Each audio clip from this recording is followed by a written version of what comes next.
Hi there, I'm Amanda Castor with Material Girl Quilts. Today I'm going to show you how to make this Stars and Stripes table runner. Now I have always loved red, white, and blue quilts, and an even better way to use those in my opinion is using them in your summer holiday decor. So this is the perfect option to do that. Now as you can see for my table runner, I pulled from my scrap bins and used all scraps, so all different fabrics on the stars and the stripes, but you can easily select just one blue, one red, and one white fabric to make this table runner. Now a reminder, if you are a member of Material Girl Society, you will have access to the PDF downloadable pattern for Stars and Stripes. And in that pattern it will tell you exactly what you will need for each block. So in other words, if you want to use your scraps, you can figure out how much you need from each scrap for each block. Now if you aren't a member of Material Girl Society, head to my website materialgirlquilts.com, and at the navigation bar at the top menu, click on membership to learn more. So let's get started. Okay, to make your stripe blocks, it's pretty simple. You're going to take 3 of your red strips and 2 of your white, and then sew them together so that there's red on the outsides and the middle. And I pressed towards the red fabric, so towards the darker fabric. And as you can see, all of mine are scrappy, and for the white, I just used whites with reds in them, just to give it a little more fun and a little more dimension in the blocks. Now for the star blocks, you're gonna need, for each block, you will need 2 3-inch blue squares and 2 3-inch white squares, 4 2.5-inch blue squares, and 1 2.5-inch white square. And the first thing we're gonna do on these blocks is to make half square triangles. So we will select 1 of the blue and 1 of the white 3-inch squares, and then place them right sides together. And we're gonna sew 1/4 inch on either side of this diagonal line. So either if you don't have the diagonal marking tape on your machine, you can draw a line on one diagonal and then sew 1/4 inch on either side of the line.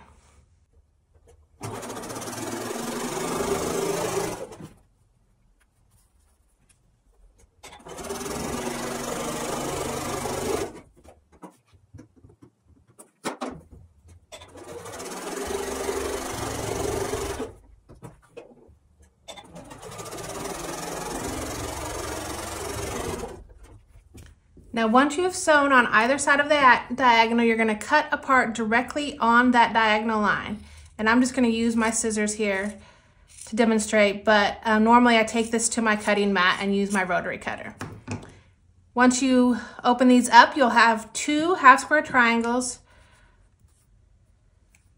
for each one, and we're gonna press these towards the blue fabric and then trim them if necessary to measure 2.5 inches square. Okay, now all of my half square triangles are pressed and trimmed, and we're gonna put them together into the block. So for the star block, the center will be the white square.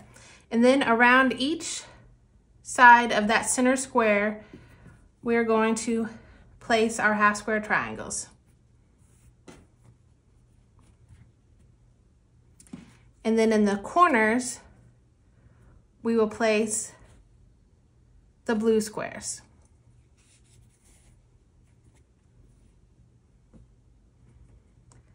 Now we will sew these into 3 separate rows and then sew the rows together to complete the block.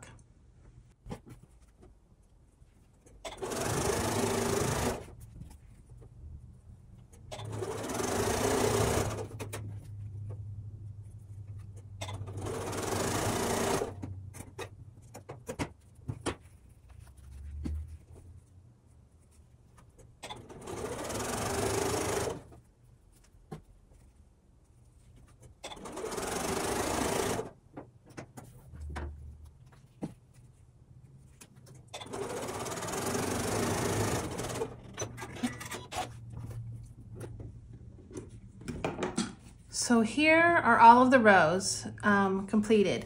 And what we're gonna do is we're gonna press towards the solid squares. So for the top and bottom rows, we will press out towards the blue fabric.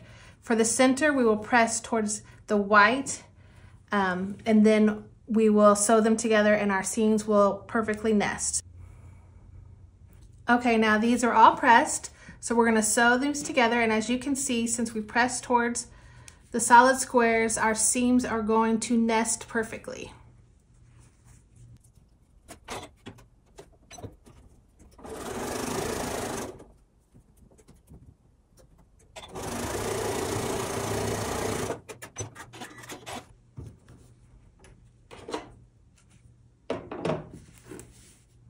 And again, we will match up our seams and they will nest.